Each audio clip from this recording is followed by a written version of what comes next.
Well, good evening, everybody, and welcome. Normally speaking, you know that we broadcast out of a local parishioner restaurant, but we're going to change it up a little bit. And so we are now at the world-famous AJ Glass and Works. And I have with me one of the CEOs of the company, Jim Stathopoulos. I know everybody in our parish knows the Stathopoulos name. The three sons inherited this from their father George, and so I asked Jim if he would allow me to broadcast out from their facility, and so Jim said graciously he said yes. So that's where we're going to be today. So before we start, just a couple of questions. Jim, again, thank you very much for letting us be here. Welcome, and a little bit about, how long you all been in business? Did you start here in Rochester? We, let's see, Dad was actually an employee of the company. He came to work in 1963 when the company was located in the city of Rochester, and then he ended up buying into the company in 68 and eventually gained control in 78. And from there, he took it and started to grow the business and brought his three sons in. By 1992, we were all in the business with him. Wow. So, and when I say international, I'm not kidding, right? I know for sure you did something in Spain. You're in D.C. a lot. Well, we have suppliers that are in Spain. We have suppliers that we buy from in China. We've bought some stuff in the past in other parts of the world, Greece. We've done work all over the Mid-Atlantic and the northeast of United States, northeastern United States, Mid-Atlantic, down into Florida. But no international work yet. Okay. All right. And you've been alive through COVID, apparently, right? Apparently, we've been alive through COVID. We never really stopped working because we were working on two essential projects. Most of the parishioners here would know the new Rochester General Hospital building that's being built. Where our company's doing that. The airport. Actually, it's a border crossing up in Alexandria Bay. So it was considered an essential project. Okay. And we were allowed to keep working on those two projects. So it's been tough to try and keep everybody safe, but we are doing that, and thankfully we've had no illnesses. But you've been maintaining the legacy, which is really cool. We are. So this is to show that not every Greek in the world owns a restaurant, right? One of the few, right? Yeah. Some of us can cook, some of us can't cook. Right. The other thing too is it is Jim's birthday, and so we want to wish. All right. So, Jim, happy birthday. Thank you, Father. So, one of his gifts was the whiskey of the week, which is rather selfish of me to force him to open up the bottle here. You see it? Yeah, we see it. Right, and so this Dalmore, and I think Demos has got what's that? Lift it up. Lift it up? The whiskey. Oh, the whiskey. Oh, all right. Good. So Demos has got a couple of shots, I think. So a couple of years ago, every year again, we go to Scotland to visit Terry's Presbytero's ancestral home. We went to the Dalmore Distillery, and so I got two shots that I just wanted to show you. One of the Dalmore Distillery itself, a really, really beautiful distillery.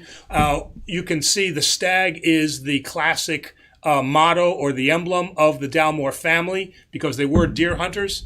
And then there's another one of me sitting in front of a hand-carved bench from the Dalmore Distillery. So kind of one of my prized photos. And so now to continue my selfishness here, I'm going to have Jim share a celebratory, his own scotch with me. So again, Jim. Cheers, Father. Cheers. Siniasis. And Siniasis. And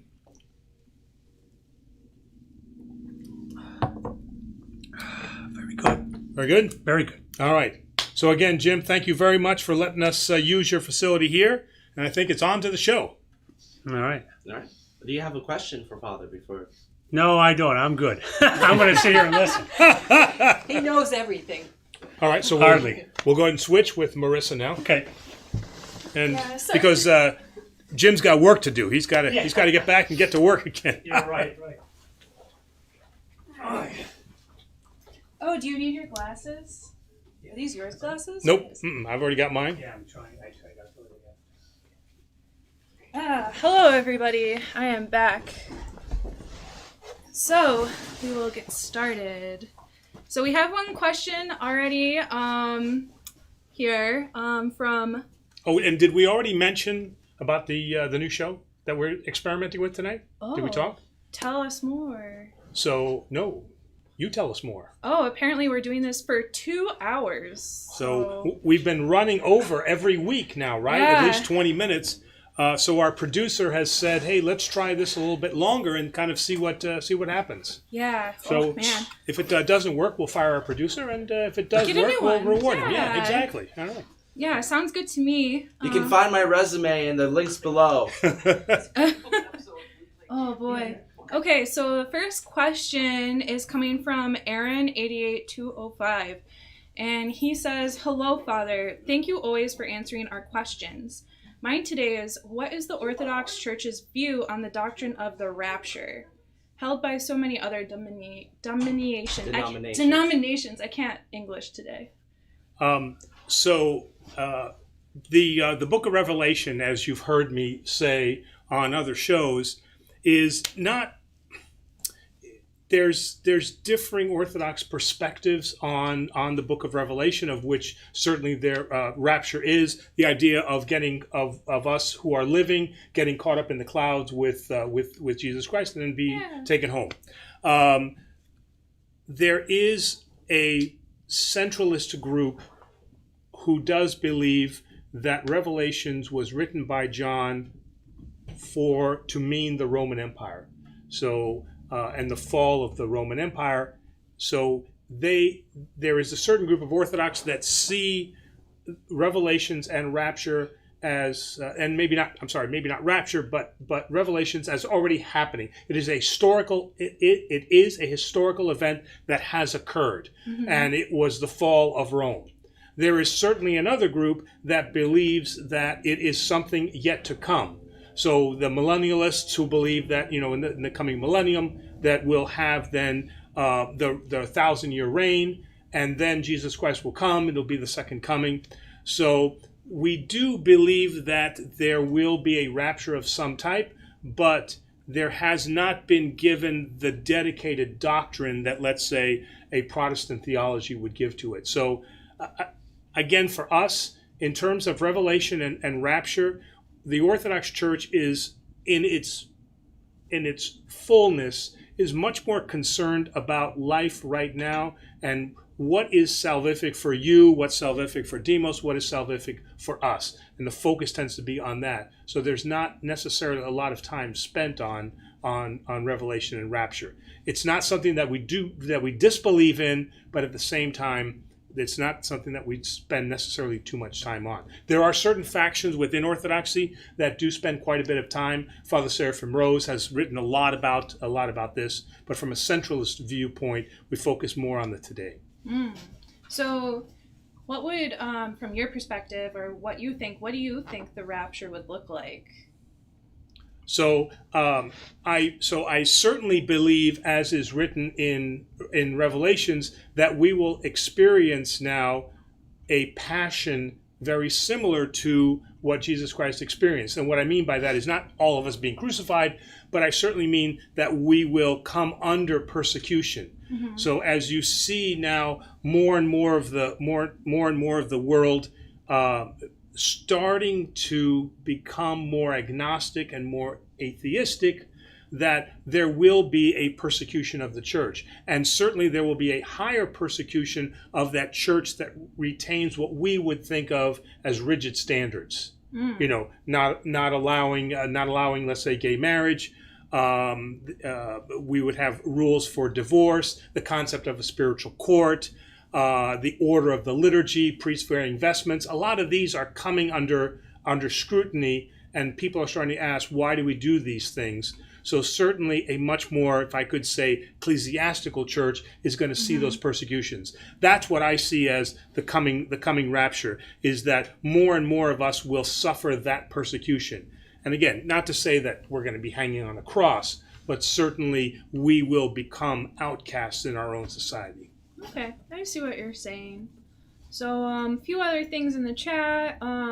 Gary says, thank you. Although I can only spend the first hour viewing, it's good to know that we have more time for questions. So seems like people like this new change. And again, it's all experimental. We're going to see what happens, and then we're going to, we're always trying to tweak the course, to tweak the experience. Yeah.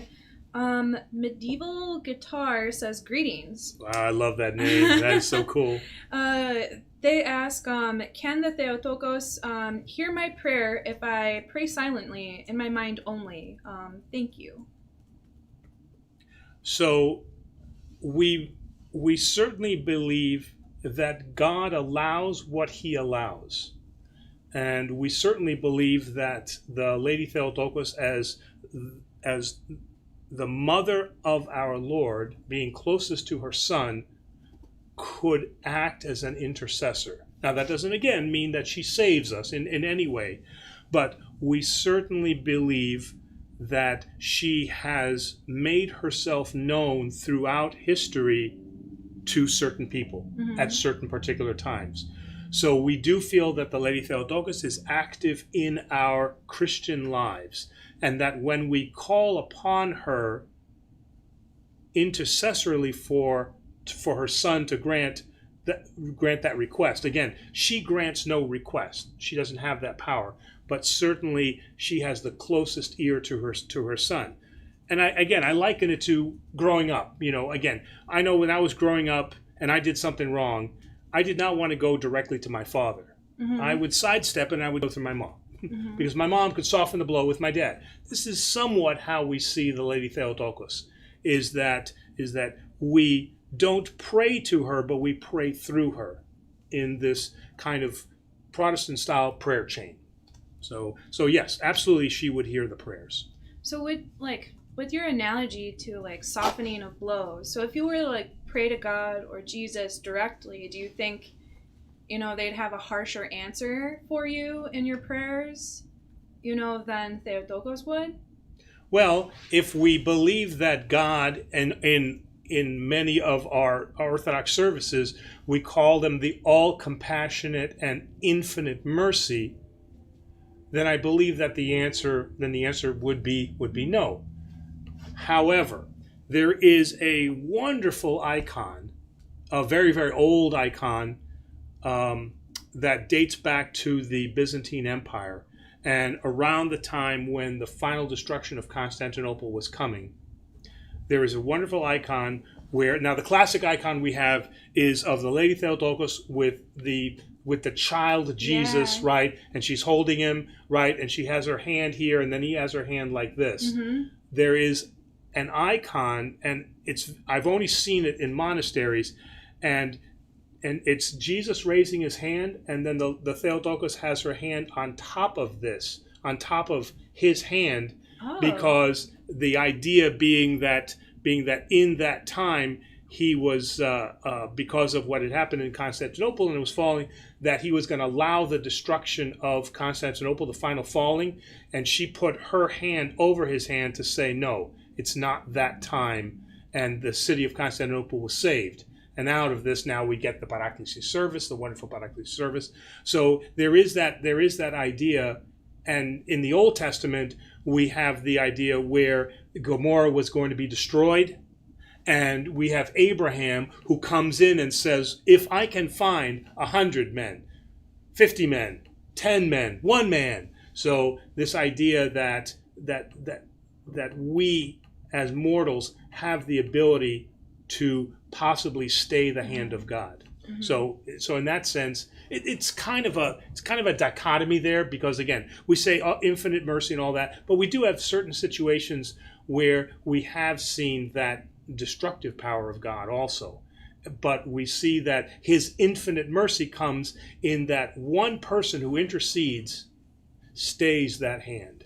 Isn't that the foundation of modern U.S. law? The idea that it is better for 9 guilty parties to go free than 1 innocent man suffer.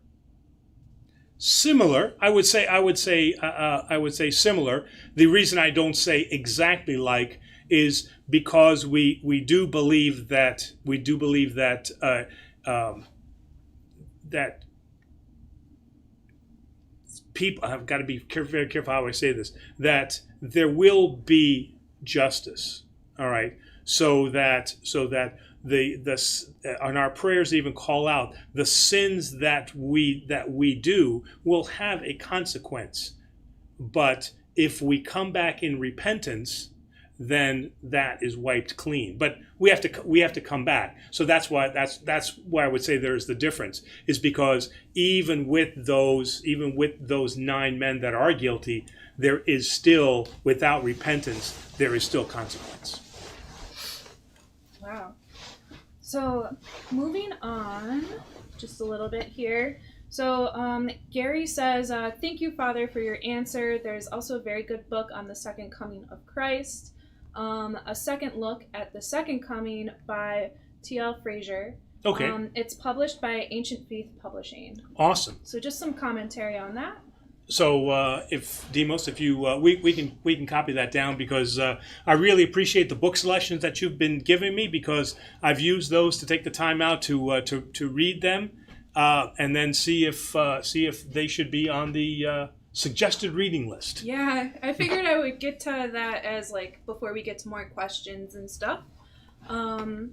Anonymous emailed a question to our account and asks, what are your thoughts on the recent attacks on the church, such as the beheading of the statue of Jesus in Miami, the graffiti on Virgin Mary in Boston, and more? So, to tie it in with what we just talked about, we always say, be Christlike, be Christlike. Okay. Yeah. And so, rather than it become just kind of a euphemism, with just a thing that we say, okay, then that Christ-like activity is to understand why that's happening.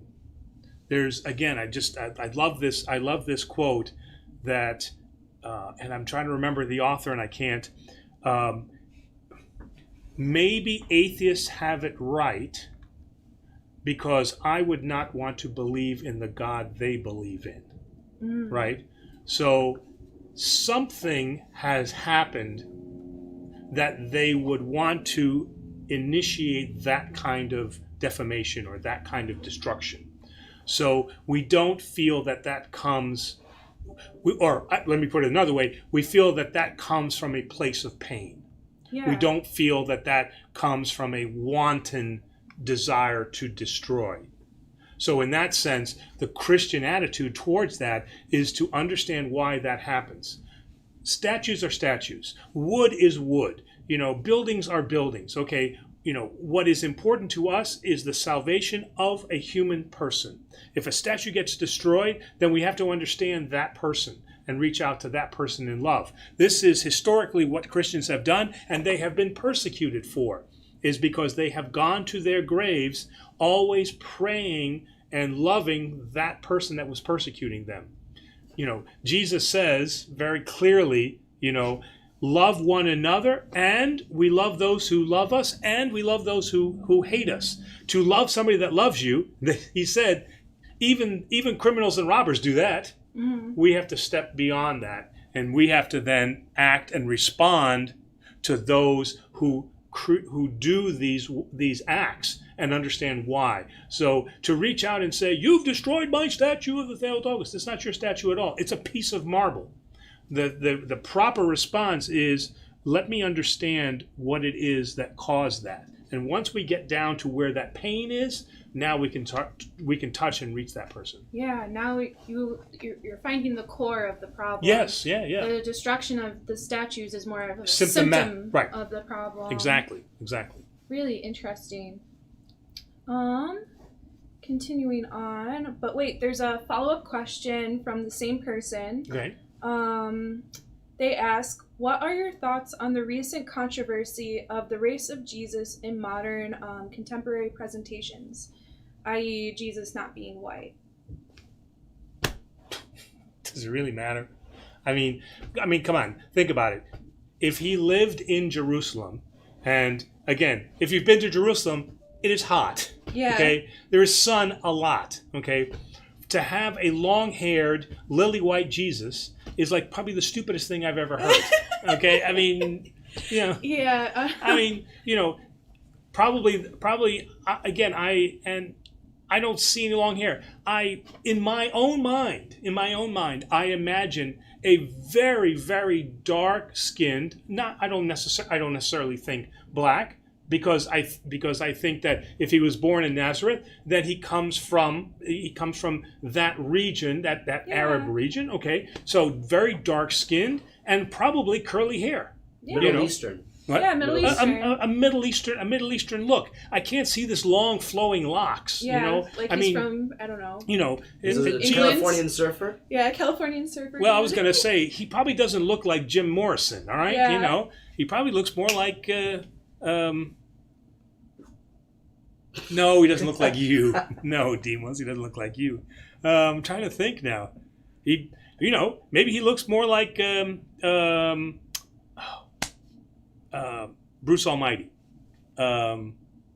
Who played God in Bruce Almighty? Morgan Freeman? Morgan Freeman. Maybe looks, maybe He's looks a not little bit more Middle like. Eastern, though. He's not Middle Eastern. He's not Middle Eastern, right? But darker skin. So again, He has the right voice. he has a very good voice. the right voice. Somebody who has a commanding presence. Yeah. There was an art. Charisma. Yes, Yeah. absolutely. You're right. Charisma, as we would say in Greek. There was I remember in my parish in Kalamazoo, somebody came to me and they gave me this write-up and they says, "Father, we found this write-up that describes what Jesus looked like." And it's this whole write-up. And I said, "Yes, okay." And we looked it up and it turned out that it was really a forgery, something fanciful that was again written. But again, looking at where he lived and who his parents were, that area, I just think that he would have the features that Of an would Arabic person. of an Arabic person. But in the end, it really doesn't matter. What he looked like. Really, we know that he is Lord and Savior, right? And who knows? I mean, being God himself, how do we know that he doesn't appear differently to each person? Again, speculating now, right?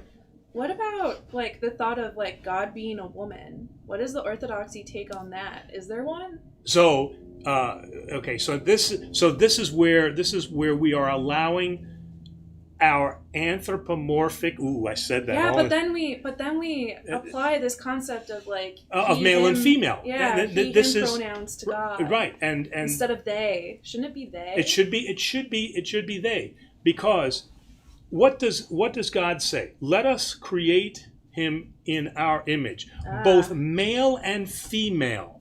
Okay, so to say that, and again, I know this is tough, but okay. he has to appear as something to us, right? He has to appear as something, Yeah.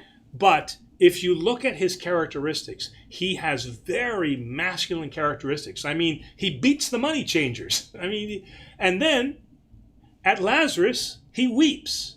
Okay, so we see very, very dynamic characters, both masculine and feminine, in him. So to say that God is a woman or God is a man is missing the point. It is the combination. It is the original Adam, before the creation of male and female. Who Adam is both male and female. This is why, if you look at icons, and if they're drawn right, you can't tell whether they're male or female. They are asexual. Oh my God, I actually had a conversation with a friend who is not Orthodox, and she came over to my apartment to play some cards and have some beers, and I have icons, and she was like, "Why does your Saint Photini and Mary look like a man?" And I was like, because, and I knew how to answer this, Right. because I was like, the point is not to, make them look anyway. It's about representing just something beyond their sex, Exactly. right? And isn't the fullness of mankind both masculine and feminine? Yeah. You can't say it's more important to be a woman or it's more important to be a man. Everything in Christianity is on equal footing, right? It's almost like a yin-yang kind of thing. Okay. A balance again. The Eastern Yes. element makes its way. It makes its way. We are Eastern influence, that's for sure. Wow. Oh, So man. hopefully that's helped him out a little bit. Yeah, super cool. Let me see, because I'm kind of jumping around, keeping track of questions in order, and I'm trying to fit things that fit together. Okay. But Zachary Teeter asks, with no evidence for the blessing of icons until the 17th century, and the Seventh Ecumenical Council saying as soon as you write the name on it, it confirms the image of the prototype, making it blessed, then why do priests bless icons? Well, that goes along with the continuous question that I get with home blessings. Some people say, hey, Father, why are you blessing, why are you doing a house blessing again? My house was already blessed. And then I've had a couple of parishioners that have come to me and said, Father, you got a real racket going there, because if you do a house blessing every year and you get cash money for it, man, oh man, you got to keep that blessing alive. So we don't really need it blessed. You just need the cash money. All right. Wait, for those who don't know, can you describe what a house blessing is and the purpose of it? Okay. So normally, and Catholics have this same idea too.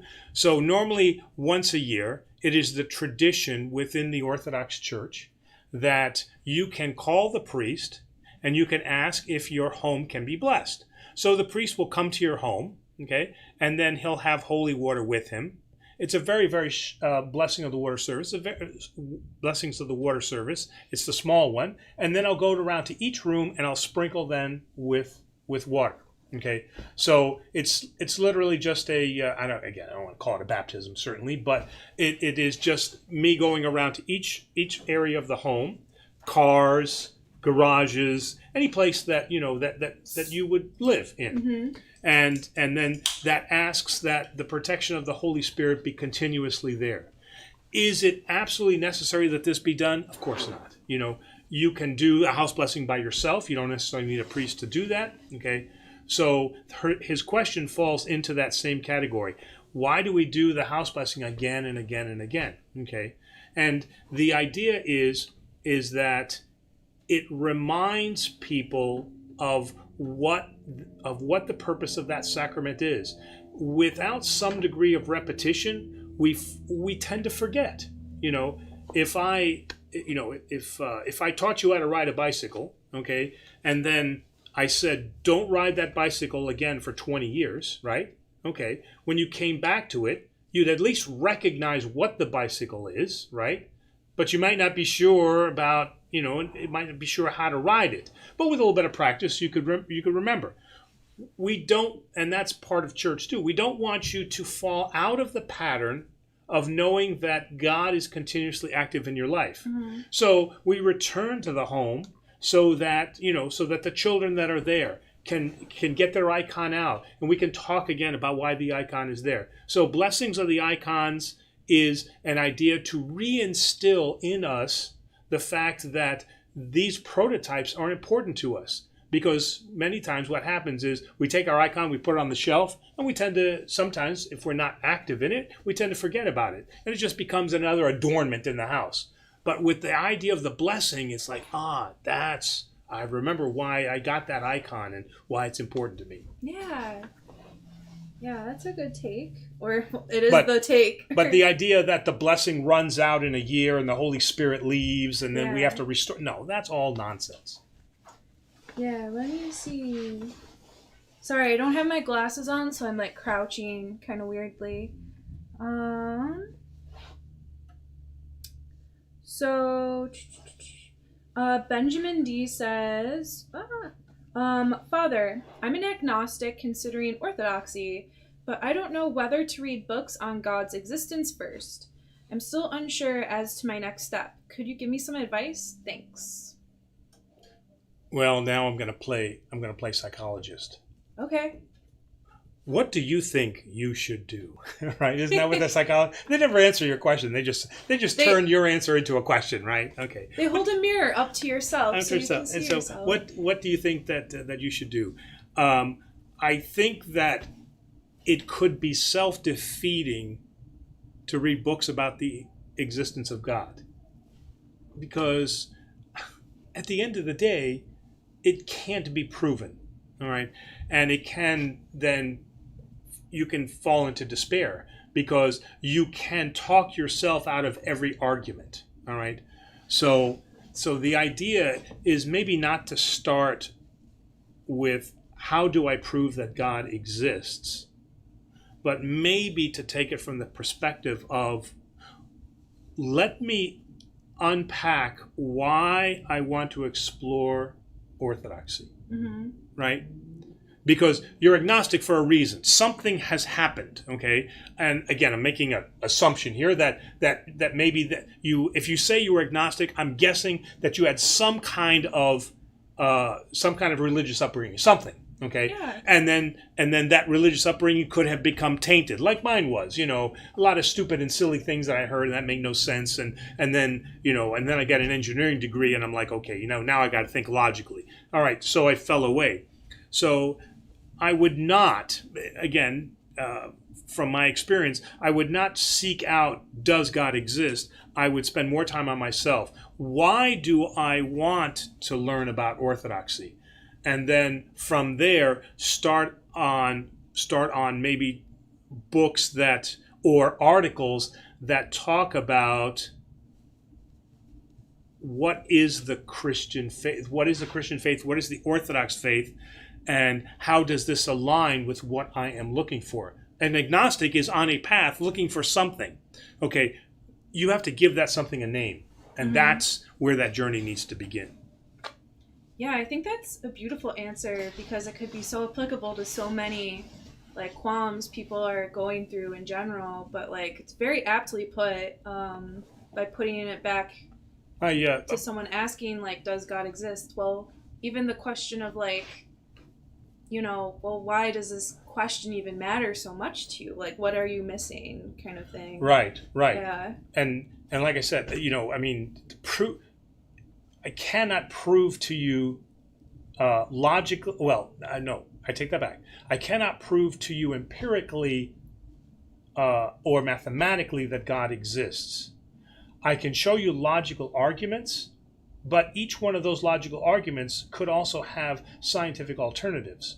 The only thing that we ask within science is that true science allows for all hypotheses and then eliminates those hypotheses as we are able to disprove them. Mm-hmm.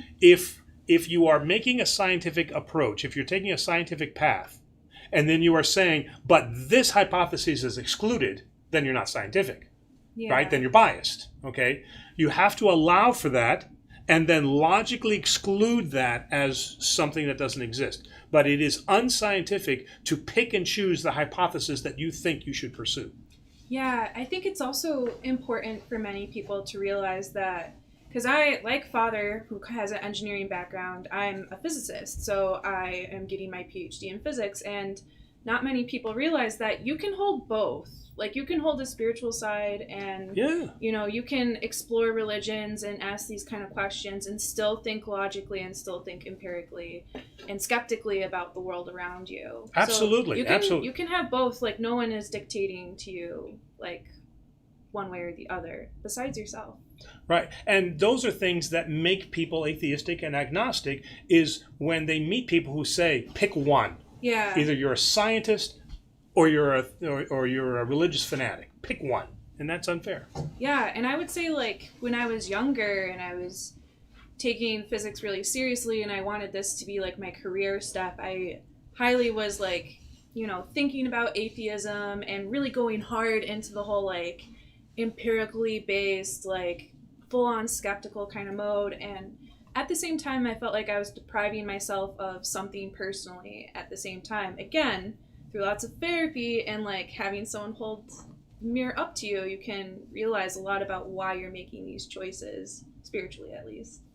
Well, so that's one of the better parts of the Matrix series. Demos will help me out here because he's the all-time film guru.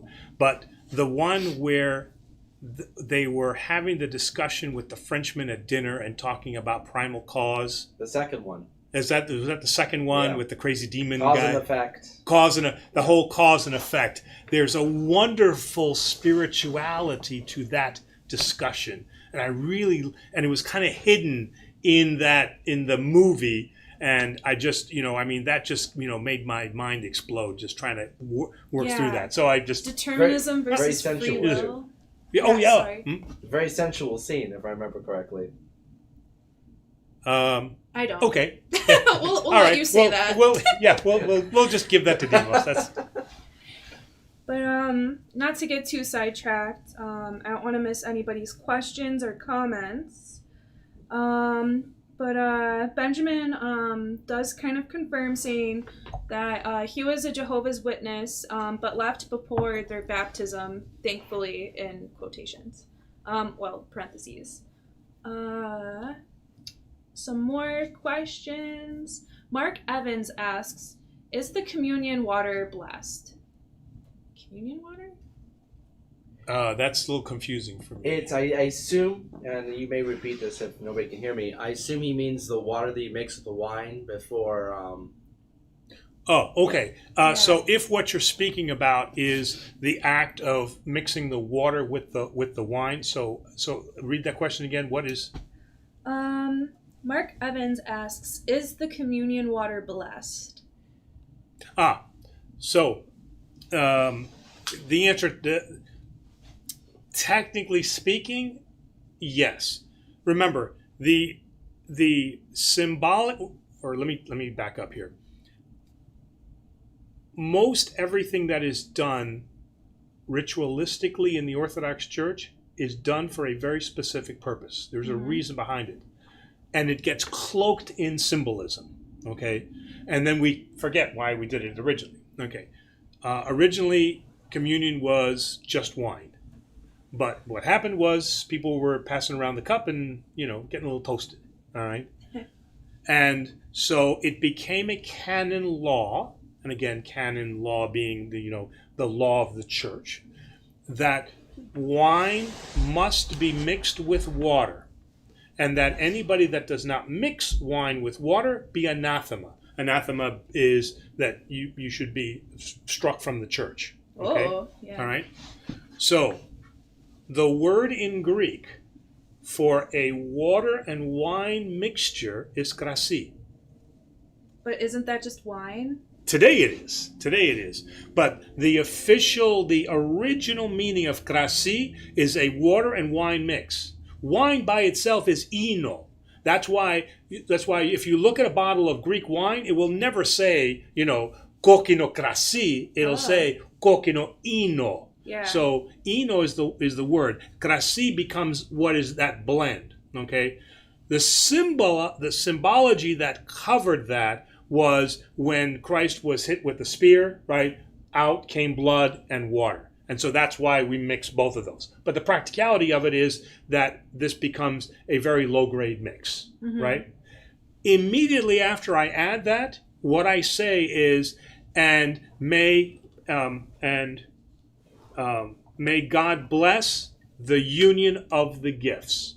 So he is correct. Technically, that water becomes blessed because I have said that blessing right after I've poured the water and the wine in.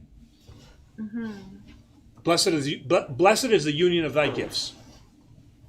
Good to know. So there are some questions before this one, but I want to go back for a moment to the icon blessed thing. Okay. Apprentice of it all. Apprentice of it all. Is that a name again? Yeah. Wow. Says, I thought you had to have your icon blessed before you could put it in your icon corner, so to speak. No, you should. There is no must. Okay. What if you don't have the opportunity? What if you're living in the woods of North Dakota and somebody sends you an icon? I mean, you can say a prayer over the icon. There's absolutely no requirement that the priest it's nice that the priest would do that, okay? But, if you have an icon, the value of the icon is in the and you even said it. The value is in the prototype. Remember, there's nothing magical about the piece of wood with a picture on it. It's a piece of wood with a picture on it. Let's not get all crazy here. All right. I receive this icon. I place it in my stand, and it's a window for me into who that is. And again, it would be wonderful and you should have it blessed. And if you have the opportunity, but if you don't, it still goes in your icon stand, your iconostasi. Yeah, Zach Teeter, I think, is commenting here saying, "Yaya theology." I smiled at that. I thought it was funny. Which you probably should explain to those who don't know what yaya means. Yaya means grandma. And there's a whole thing of Yaya theology. I had it, you had it, Demos had it. We've all grown up with that because again, Greeks will never admit that they don't know something. What they will do is they will invent an answer that sounds good because that way they know everything, right? I mean, we're just not a people that likes to admit we don't know stuff. Can I admit something? Actually, this is kind of funny. So when I was in Chicago, I made a group of Greek friends there. And I told them that, like, to get a cure of a hangover, you have to smoke basil. So you roll your cigarettes with basil, and I said that, like, my yaya told me this, and they bought it. They were like, someone's yaya said that? Like, must be true. And I got this one guy to, like, roll his cigarettes with basil. Yeah, sorry, I don't know, I thought it was funny. Are you sure it was basil and not something else? It was basil, because we were at, like, a bar that had grown, like, basil and other herbs, like, around it on a patio. So he just, like, reached over and... Yeah, I've heard that. That's the awesome. oregano cigarettes. Yes, the oregano. The oregano cigarettes, yes. Greek oregano. Greek oregano, that's right. Special. Were there more things here on icons? Yeah, Zachary also continues and says, the prototype being the icon of Christ during his lifetime makes the icon holy. More of a statement than a question. I'm not sure if you have an interpretation of that. Well, I mean, we have icons that don't necessarily have Christ in them. Saint John the Baptist, Saint Ignatius, Saint Anthony. We have all of those icons. The only thing I can say about that is the idea of how the icon stands. I mean, many times you'll see an icon where they'll hold their hand out. Yeah. Right. Or they'll just hold a cross in their hand, and with the meaning that usually this is the indication of a. Do you remember this? No. So the hand out means that they were a martyr, and they said, "Don't follow this path. I became a martyr, but don't follow this path." And usually, if they're holding a cross, it usually means that they died. Typically they died a natural death. Cause. Yeah. I guess that whole thing with if a statue has a horse that is rearing, then they died in battle, right? That person died in battle, and if the horse is on all fours, then they survived the war. Wow. So it's kind of like that idea. Now I'm gonna look at statues like so differently now, and icons. I actually don't know that. So we're gonna get to some other questions. So Hope asks, abortion? When does life begin? Well, big questions. So the Orthodox answer is the Orthodox. I saw. No, I was reacting. I saw the Matterhorn Mountain. I love that town. Picture that was up. So the Orthodox answer will be at the moment of conception, when you have the egg and the sperm get together and form a zygote. Is that zygote? Yeah. Okay. All right. So at that point, we believe that life has begun and a soul has been assigned to that body. Okay. So we don't have any kind of 3 months, 6 months, when it has a heart, when it can see, when we don't have any of that. Okay. So for us, that's when life begins. So we do see abortion as a sin. I mean, there's no real playing around with that. I mean, we do see that as taking a life, because we do believe that life begins at that point. Having said that, and I had a sermon about this, women can be put into difficult situations, and the decision that a woman will make at that point has to be analyzed from her circumstances and her situation. So what the Orthodox Church will not do is say, you had an abortion, you're done.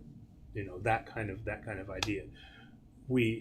And in, at least in the cases that I have been involved in, I have never encountered a woman who was not tragically distraught at the abortion. I personally have never encountered a woman who has said, yeah, I killed it, it's all good. Yeah. I've never seen that callousness.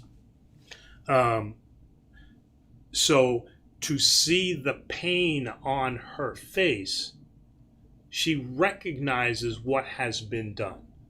And at that point, the church will look at what is her repentance for that. What was her purpose? What were those circumstances? And then in love, then to bring her forward from that decision, and maybe to realize that decision could have gone another way, but it didn't. All right, and so she has to move forward from that. So from a very black and white standpoint, life begins when the sperm and the egg hit, forms the zygote. That's a black and white answer. The fact that we consider all abortion to be a ending of a life, black and white fact. What happens to that person who has committed that, then we have to examine and evaluate what that is and reach that person at where they are and bring them forward in repentance. If she is, and again, I haven't encountered this, but if she is of that absolutely callous nature, then we have to address that. There's an issue there. I mean, you have a life inside. I have no idea, but you have a life inside you, and then to say, yeah, okay, it doesn't really matter. There's something going on in there. Yeah. But like I said, for myself, the pain and the tragedy that they are enduring, they don't need me to add on top of that. Does the church give any leniency for if the mother's life is at risk or if the child is going to be born with a defect? We don't. We have none of that. None of that theology. We have none of that philosophy. What you mentioned about examining the child's condition borders dangerously close to eugenics. Yeah. And we can't even begin to attempt to cross that line. I mean, eugenics is absolutely abhorrent. Creating the super race and all. And the Wrath of Khan. Yeah, the Wrath of Khan. Yes, very good. The Wrath of Khan. Absolutely. Thanks for lightening up this very very heavy gravity here. But we what did I wanted to eugenics. The idea of eugenics, there are many cases where a child has been born with a defect, and they have been able then to persevere through that defect, and then give hope and light and creative energy to other people like that. Helen that they Keller. see that person. Yeah, okay. I mean, right, Helen Keller. So who are we to decide what is a defect? Yeah. Yeah, I mean, that is not our right. What about even going the other way with technologies like CRISPR? Where effectively you have this whole notion of like designer babies, or you could edit genes at choice. Have you heard of CRISPR?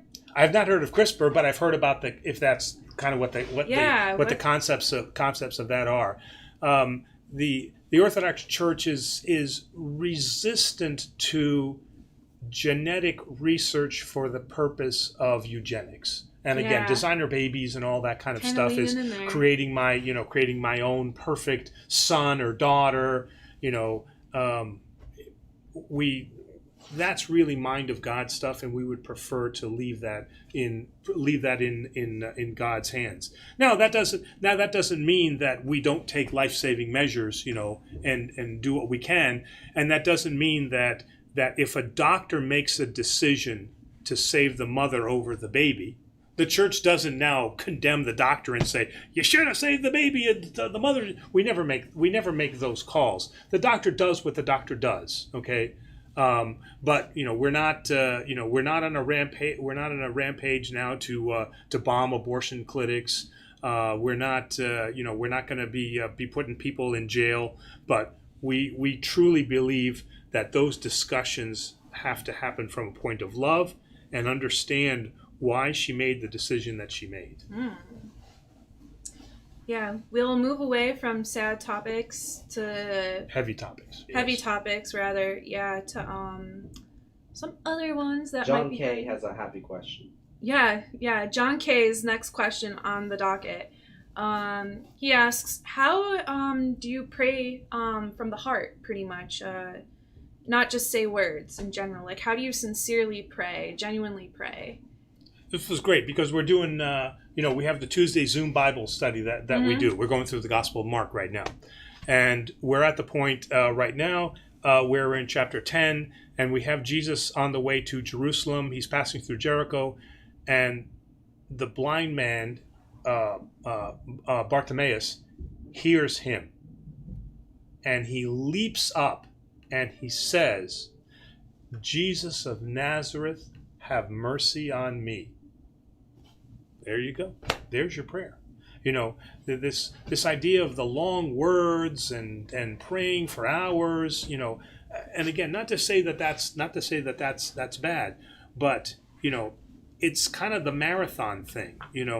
I mean, if I enter a 26-mile marathon right now, right, I'm going to fail miserably because I am in no shape whatsoever for a 26-mile marathon.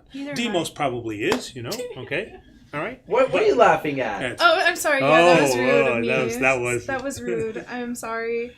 I challenge you to a race. I will lose. But St. Paul continuously talks about train yourself up like an athlete, okay? And that's in everything, all right?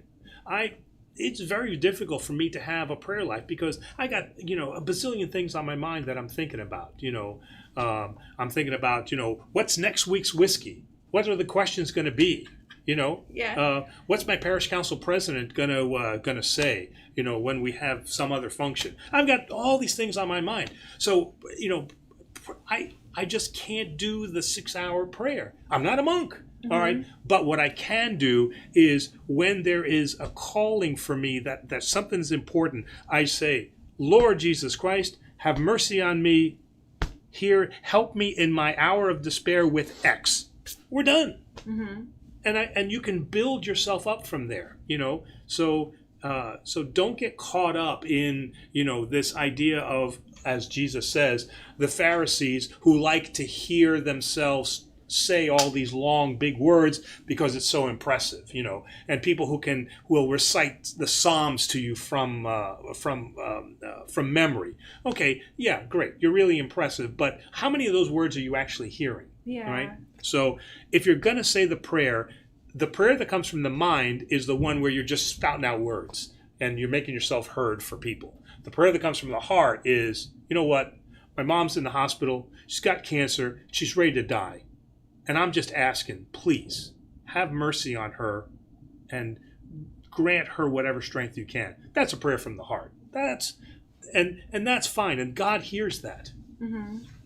He hears all prayers, obviously, but the prayer that comes directly from what is pressing need for me is that prayer. Yeah, so you'll feel it. There will be an emotional feeling. There should be. There should be. And that's what brings tears. When Jesus was in the Garden of Gethsemane and he was about to be crucified, and he says, God the Father, take this from me. Mm-hmm. And he wept tears of blood. That's a prayer. That's a prayer. I know what's going to happen. Please let this cup pass from me. That's a prayer. Yeah, I don't know if I've ever met anyone who's cried blood, but hold on. I'm trying to find some related questions to this one, and actually the one that just came in is related. David G asks, What Orthodox prayers would you recommend for a Protestant who is interested in becoming Orthodox? Where do I start? Oh, absolutely. I got the what we would call the Trisagion prayer. All you got to do is Google TRI. You're going to type it in for them? Yeah. You know how to spell Trisagion? So spell it for everybody. Okay, Yeah. TRI SAIGON. Trisagion prayer. Okay? And again, it has all the components that you need. It's got the prayer of the Holy Spirit in the beginning of it. It's got the Lord's Prayer. It has Lord have mercy on me, glory to the Father and to the Son, and Holy God, Holy Mighty, Holy Immortal. It is the quintessential Trinitarian prayer that every Orthodox knows by heart. So can we break down the name, right? So you just listed a bunch of prayers within this, but it's all surrounding the Holy Trinity, hence Trisagion. Right. So three, right? Three. Aios is holy. Holy. So the three holies, Holy God, Holy Mighty, Holy Immortal. That's why we call it the Trisagion prayer.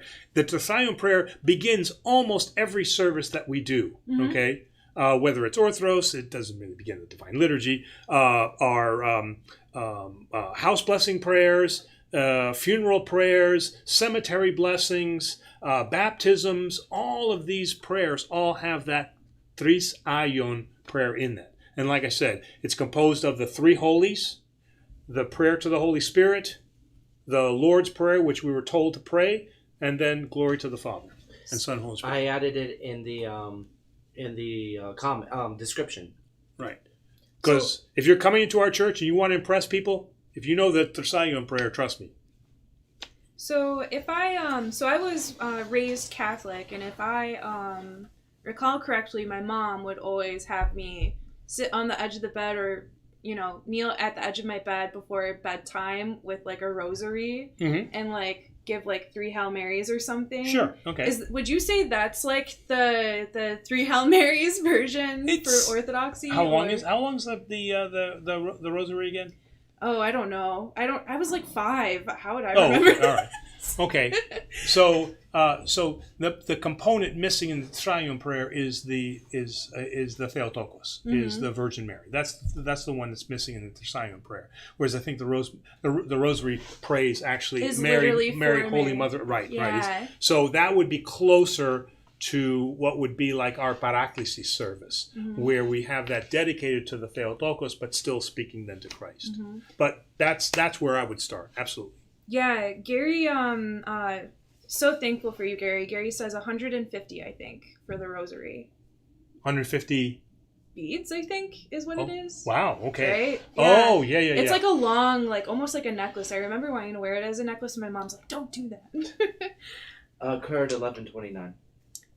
1129? Y'all hit the name. He has a question earlier. Oh, yes, yeah. No, I was getting there. So KRD 1129 says, hello, as a Christian, am I allowed to attend Jewish Passover Seders, Shabbat Havdalahs, I think that's how you pronounce it, etc. I find these ceremonies really beautiful, and prayers are nice, and we worship the same God, Adonai. Yes. Okay. Yeah. So the answer is, and I'm going to give you the Orthodox answer because I can't speak for the other faiths, obviously, but the Orthodox answer to that is absolutely.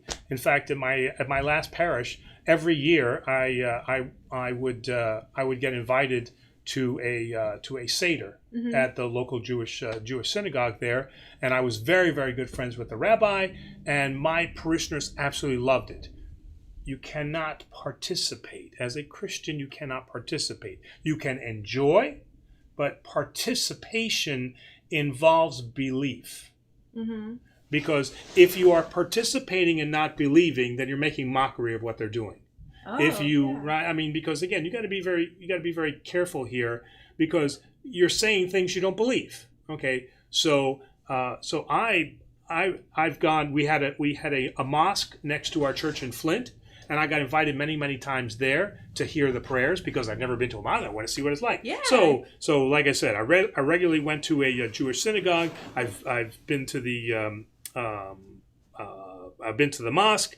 I attended a Pentecostal service, which was very scary. With the whole speaking in tongues thing, it was very different for me. You have to really grow up with that, just like you have to grow up with Orthodoxy, right? To the person who's coming into Orthodoxy, it's kind of scary. So when you have people speaking in tongues, and it's just very, so Did they have the rattlesnakes? They did not have the rattlesnakes. But to get back to her question, absolutely attend it, enjoy it. Revel in what the differences are, so that you can understand how to dialogue with them. You in order to know who you are, I got to know something about you, right? Yeah. Or I'm just talking at you, but I want to talk with you, and so I need to understand who you are. But we draw the line at participation. So that's why when I would do that in Flint, I would have her advertise it as a Seder demonstration. Oh. So, right? Because that way I wasn't participating in the Seder, I was having it demonstrated to me, and then she would have the actual Seder later. Okay. So, but that was just for me as the priest bringing my congregation. But if she attends a Seder, it's, again. Rosaries typically have about 59 beads, but there are quite a few that have over 100. There are a few that exist. Yeah. Wow. I wish I know where my old rosary is. It was like all pearls. It was beautiful. Now, we talked about the Koboskini, right? Yeah. So Yes. we talked about that. We also right. talked about the Koboloi. Koboloi. The Koboloi is something somewhere else. I was a little disappointed to see that in Jim's office there is no sign of a Koboloi anywhere. Really? The beads, man, come on. I have the icons over there though. No, the icons are good, but you're a Greek. You don't have a Koboloi around here swinging the... He has a Greece scarf on display. He does. Okay, we gotta buy Jim a Koboloi, so we can Greekify him a little bit more. Moving on. So John K has another question. If you're married to a Catholic, he says, I'm Orthodox. Would my kids still be saved if they were baptized Catholic? Yes. Could they take communion in the Orthodox Church? No. Yes and no. Yes and no. So salvation for a Christian is salvation. Okay? There's not, as the Simpsons would have you believe, there is not like a Protestant heaven and a Catholic heaven and an Orthodox heaven, right? I'm sure that there's probably better whiskey in the Orthodox heaven, but again. Yeah, which one would be the most fun? Well, according to the Simpsons, the Irish Catholics would be the most fun heaven. Okay, so whereas the Protestant ones would be they describe that as the preppy heaven, right? Where they're all. But all kidding aside, a true Christian denomination, Protestant, Catholic, Orthodox, is within the grace of the Holy Spirit, and salvation is clearly open to them. So that's absolutely no problem. Unfortunately, right now, the way that it exists is the Orthodox Church has specifically said that they wish to keep alive the pain of separation of the two churches that Christ commanded we be one. And to make sure that pain continues so that we can join, a non-Orthodox cannot. So Protestant Catholic cannot commune in an Orthodox church. The Catholic Church has said, we don't mind if a Catholic communes in an Orthodox church, but follow the precepts of the Orthodox Church. So the Catholic Church actually allows it. So it's us. It's all us. All right. So we're just not there. Now again, do our people follow that? No, they don't, because every service in the Catholic Church has a liturgy. A funeral, it's a funeral liturgy. Baptism, it's a baptismal liturgy. And then they have regular. So we have, at least in Flint, I haven't necessarily been to too many here, but at least in Flint, I had many Orthodox Catholic families. And when the Catholic side would die, my parishioner would go there, and then they felt embarrassed, and then they would go up and they would receive communion. Because they're all there. It's a funeral, and they don't want to explain why they can't go up for communion, so they just go up and receive communion. Do it anyway. They just do it anyway. But they're pretty good about liturgy. If they go to a Catholic Mass, they will typically they will not commune. And same thing over here. So unfortunately right now we're kind of stuck with that. Gary asks, tell us about theosis and deification, and is that achieved? Oh, wow. Well, to become like God, no, it's not achieved here in the mortal world. We can, as St. John Climacus says, we can climb the ladder, but St. John Climacus also says that if you get to the top of the ladder and the last rung of the ladder is perfect love, if you feel that you've attained that, go back to the bottom of the ladder, because now you got an ego, okay? Nobody on earth can attain perfect love, period.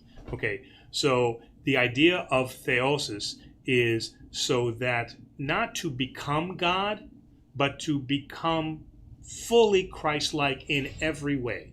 So that means perfect love, it means total humility, loss of ego, denial of self.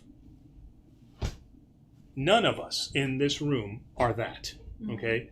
So we can attempt it, and we can be reminded of it. It's a wonderful goal, but like a lot of things in Orthodoxy, fasting, prayer, now theosis, if it's taken too literally, it becomes despair. You become despondent. I can't do it. I can't fast. I had a McDonald's hamburger because, man, I just got to have that hamburger. I love it. Now I've killed the fast. It's not worth it to do anything anymore. I tried to pray. I can't pray. I hate praying. And it's the same thing with theosis. I'm trying to love this guy, but, man, he's a jerk. Well, I was looking for the word. I was looking for the clean word. Thank you. Okay, he's a jerk. I hate this guy. That is not theosis. But the recognition that it is wrong is the path to theosis. All right? So you cannot obtain, most mortals cannot attain theosis. Some monks can, okay? And this is after years of study and years of self-denial and giving themselves over to God and this complete humility. But there are many, many monks that can't achieve that. So you want to not put yourself in despair, okay? So what you want to do is give yourself reasonable goals that you can that you can live with. I tend to gossip a lot. I'm going to work on gossiping. I'm not going to gossip. So the next time that I sit at coffee hour and everybody is having cosplay there about and gossiping about all the person next to them, okay, my first step is I'm not going to participate. My next step is I'm not going to sit at that table. My next step is I'm going to call you out for gossiping. That is approaching theosis. But I've got to climb that ladder.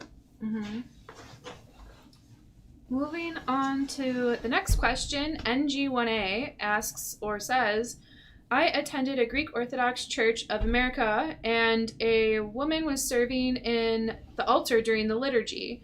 I was told it is because she was a widow and of older age. Is this a local practice? And she was a lay person. So I suppose he's saying or she's saying that this person wasn't educated. No, I don't think he's saying that. I think what, and the word serving is difficult.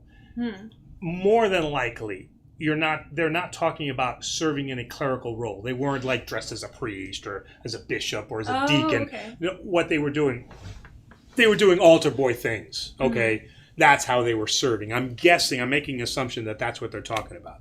So my great story about that is all of us in the Orthodox Church have grown up from our very beginnings that if a woman even approaches the iconostasi, she will turn into dust. Right? That's kind of what I'm kidding around.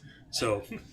What they meant by layperson was a non-ordained member of the church or a person without professional or specialized knowledge. Right. That's what I was trying to say, but I'm limited, So, all women that I've met have grown up in the churches. Father, I can't even touch it. It's it's got special beams and that whole thing, and it's all just a bunch of craziness.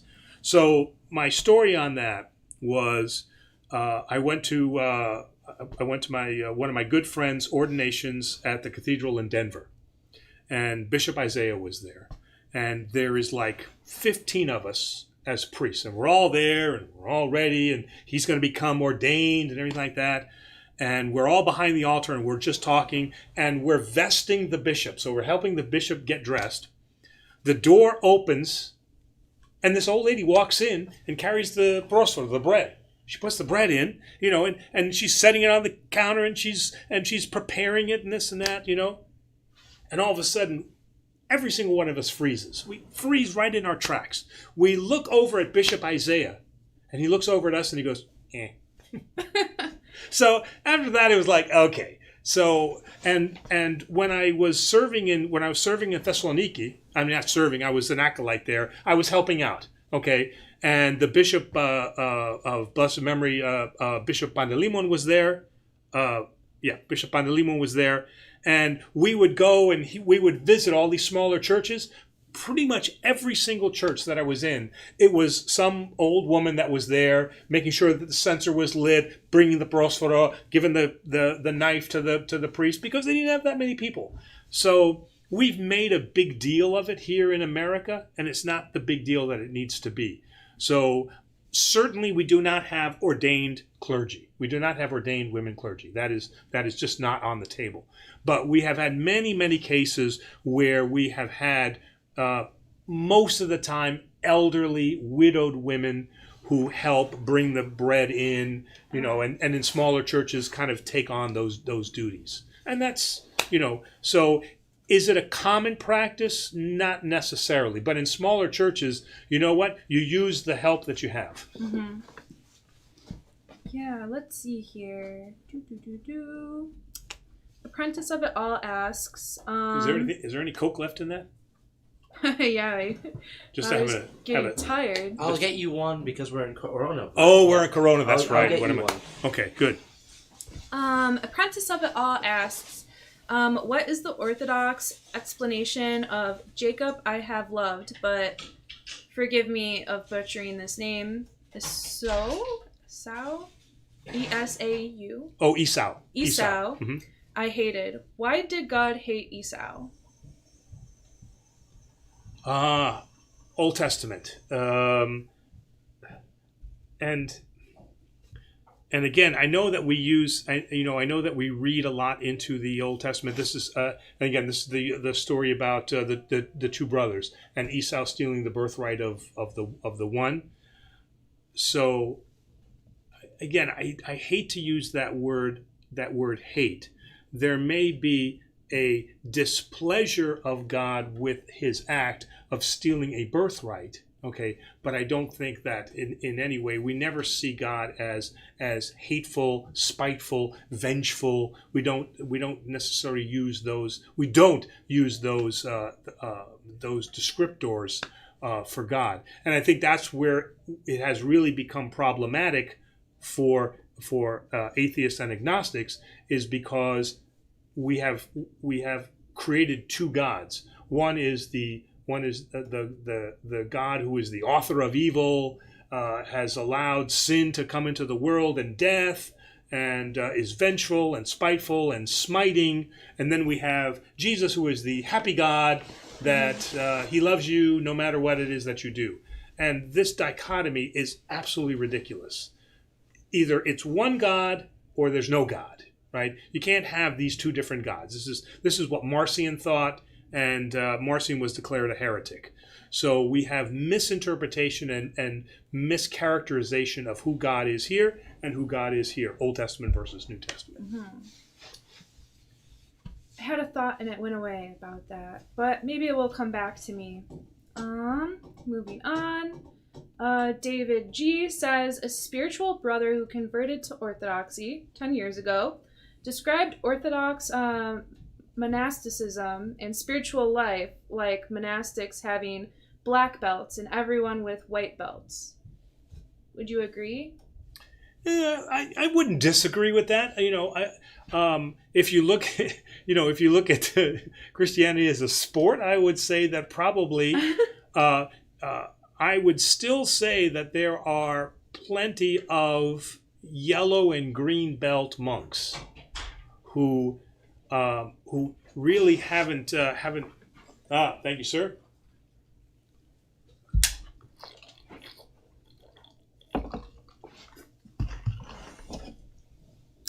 Thank you. Awesome. Who have not been able to perfect themselves as some of our monks have. So there are clearly different levels of and I'm going to go back to that word again, that idea of theosis. Mm-hmm. I would say that those who have actually witnessed and partaken in the uncreated light, of which is closest to God, the closest that as a mortal theosis we can achieve, I would say those would be your black belt monks. I think it's probably a safe thing to say that we as laity, because we live constantly in the world, that we kind of remain at that white and green belt kind of zone. It's very difficult for us to advance above that. But there are certainly stages within the monastics themselves of certain brothers who still struggle with humility, gossiping, hatefulness, not hatefulness, but strong emotion, that they have not been able to conquer the passions of this world. And those would be kind of your middle belts, right? Mm-hmm. So if you had to categorize yourself or give yourself a belt, what color would you be, and would you even categorize yourself? You would be white? Clearly a white belt. Well, everyone, write what color belts you think Father A would be in the comments below. So white, that's in karate, that's first. Your first stage. That's what I'm saying. Yeah. I'm at first stage. For the sheer fact that I enjoy this show. That's if you've ever watched in Phoebe's words on Friends, those of us old enough to know Friends, right? There is no such thing as an altruistic act, right? So I enjoy this. I get personal pleasure out of this show and being able to answer these questions. So there is an egotistical portion of what I'm doing. So how can I say that I'm more than a white belt? Fair. I'd give you a stripe, at least. Is that in New Testament terms, that's actually a whipping. You know that. You're going to give me a stripe. No, in karate, you can. In some cases, or advancements you get, so they put a stripe around your belt. Well, since Presbyter is a black belt, is that a true statement? Yes, it's of course. Would you doubt him? What? Well, you're the black belt, so. Yes, that's true. Oh, wow. Wow, so cool. So, wow. So what we now know is that Demos is going to give me a striping. Next YouTube video. Only if we get a super chat of $100 or more. Well, see, Father gets striped for a super chat of. A new type of flagellation, I guess is the word. Is that the word? Why is Presbyterian laughing so hard? Because we're so glad that you pronounced that correctly. Wait, did I not? No, you did. You pronounced it correctly. She can't stop laughing. Oh my god. Okay, You next said question. It correct. You said it. She did say it correctly, Yes, right? you did. Yes. Okay, wait. See, Terry is still at the white belt. Oh man. Okay, yeah, we'll move on. Gary says, thank you. Gotta drop off. We are studying on Acquisition of the Holy Spirit by Saint Seraphim of Sarov. Sarov, very good. Where can I ask where you studying? Well, is it a study group or? He just dropped off, but maybe he'll watch this later and answer. Please let us know, Tony, if you come back to us. At a later time. But yep. Teresa says 50 beads on a rosary for 5 decades. For 5 decades. Okay. Yeah. 5 decades are separated into groups of 10. Yeah. And they're called decades. Oh, gotcha. Yeah. Okay. All right. So is that how long we have to pray for? Continuously? I don't know. I'm making bad For jokes at now. least the first session. For the first session, Yes. yeah. So Zachary asks, what's Father's favorite Simpsons character besides Bart, Lisa, Marge, or Homer? Wow. Okay. My favorite. Flanders? No, not the Flanders. No, not. He's the. He is a good role model for a Christian. Yes, he is. Flanders is a good. He is the good role model for a Christian. But he kind of took Homer away. But Homer, in the end, Homer always does the right thing. There's been an adultery issue. There's been a stealing issue. He was going to steal cable. When he punishes the boy, I know that he Strangles him. He strangles him. He's always trying to do the best for his family. So but in his own weird way, it always comes out wrong. But character-wise, I'm trying to think of it's not going to be comic book guy. That's for sure. The other one who I did like, but they killed him off, was the jazz player that was always Lisa's Bleeding Gums. Bleeding Gums Murphy. Yeah. Because he always had these kind of like really soulful kind of insights for Lisa. What's your favorite episode? Favorite episode? Yeah. There's too many. How do you remember? Wow. I can Monorail. I love that episode. Monorail was good. The one where he gets sent to the one that he gets sent to the island, and he has to build the church. And that'd be your favorite. Yeah, he was. It was funny because he gets. A lot of people don't realize how many religious symbols were in The Simpsons. I mean, the guy Matt Groening, I think they're atheists, right? But there's so many religious contexts in there. Like God is the only character drawn with 5 fingers, to show that he is perfect, right? You're right. And he gets on the plane and he yells out the window as they're heading him off, and he realizes that he's going as a missionary to build a stream, and he goes, "Help me, Jeebus! Help me, Jeebus!" And actually, in I think it's either 1st or 2nd Kings, there is now the Messiah being referred to as Jeebus. So there's just a lot of context in there. Agnostic. He's agnostic. He's agnostic. Oh, okay, all right. Just thank you for that But clarification. he's not the writer. He's not the only writer. Oh yeah, there's No, probably he's the creator. so. Futurama was the show that I really liked from him. I would say my favorite character, not that anybody asked, is What the is bus. your favorite character? Thank you, Terry.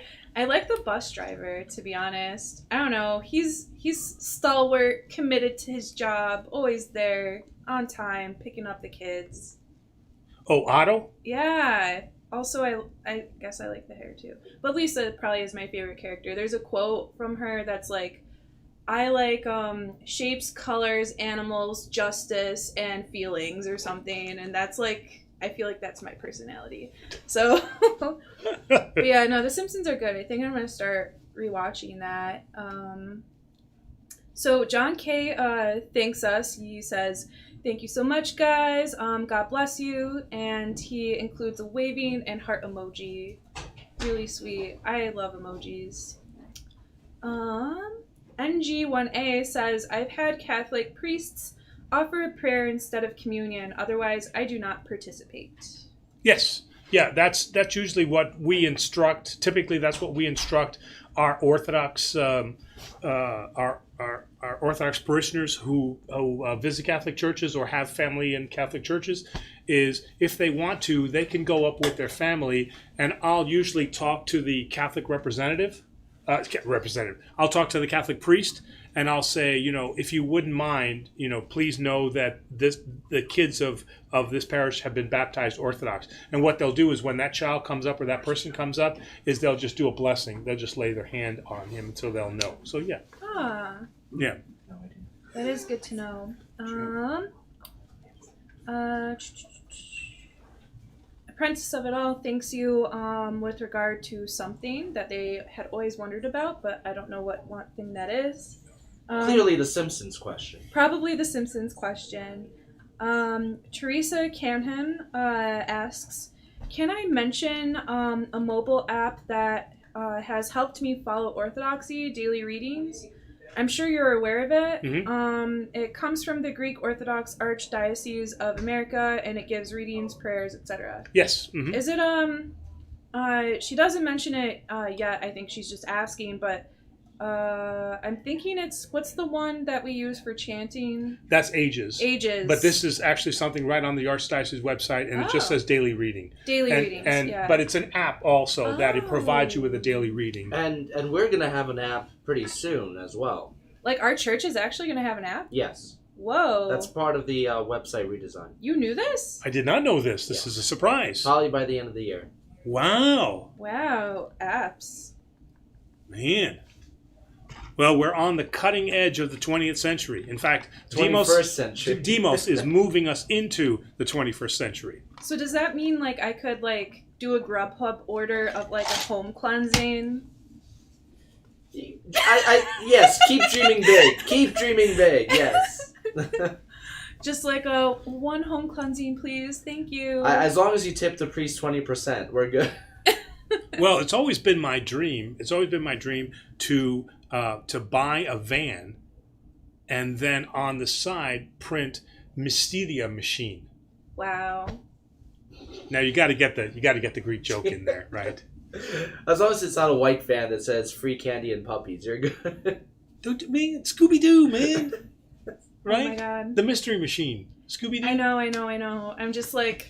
But the Mysteria machine, how cool would that be? I really wish you could like pan in on my face for some of these things, because I feel like I could have really memeable expressions. Well, that's why we stream in 1080p. Yeah, perfect. But yes, Revenge of Ayapa says, hello, I am getting chrismated on Sunday. Congratulations. Congratulations, absolutely. Do you have any advice for new converts? I want to get a good start and not step out of the church and slip right into sin. Thank you for this platform. So, I love this energy, you know. Well, probably if she's newly chrismated, she's already probably had you've had a few sessions with your priest already, and he's probably already given you probably a lot of good ideas in terms of what to do. Try to remember what you've learned in the catechism, because you will always have, unfortunately, parishioners who will be ready to lead you astray. I don't go into the church, come into the coffee hour, the priest is just blabbing, you don't need to. Or, you know what, nothing really happens at the beginning of communion. Get there about 10:30, quarter to 11, because that's when communion is served, like we're a restaurant, So remember, keep fresh what you learned through your catechism. And remember what it is that the priest taught you. And really put pressure on your sponsor. I don't want to say godparent. When you're older, it's more a sponsor. And put pressure on that person to answer questions that you have. That's what they're supposed to do. And I've really, unfortunately, been very, very discouraged about the very small role that our sponsors and godparents play in the role of their godchildren. I'm especially distressed by godparents that are chosen in another state. My brother, I want my brother to be a godparent. I want my sister to be a godparent, and they live in California. Well, how often are you going to see them? Well, we fly out there once a year. The purpose of the godparent and the purpose of the sponsor is to be active in the person's life, to help them grow in the faith. And if they're not there, so I would say those two things is, keep fresh what you learned from the priest in your catechism, and really put pressure on your sponsor to help you along the path. So, say you get asked to be a sponsor or a godparent, what do you think you should do and it's like your first time? Like, do you have any advice for future godparents or sponsors? Well, I think that that if you don't really believe or are agnostic, don't be a godparent, because you're not going to be a positive influence on the child. So that would be one. Okay. If you are going to be a godparent, then take a little bit of time out to know what the faith is and find out what your responsibilities are. Go to the priest and say, hey, they've asked me, and unfortunately I've had this. They've come up to me and they've said, I've been asked to be a godparent. What does that mean? And then I talk them through it and explain, okay, here's what some of the things are. In the old days, it used to be that the godparent's responsibility was to take the children should the parents die. That was their responsibility. That no longer really holds. They have other people that they've chosen for that. You don't have to worry about that. But if you don't feel that you can be active in the child's life, if you haven't really discovered whether or not you believe in the faith or not, you're not a good selection for a godparent. If you what was the third? I just had it and then I lost it. If you don't have a good relationship with the parents, then maybe you should consider not being a godparent.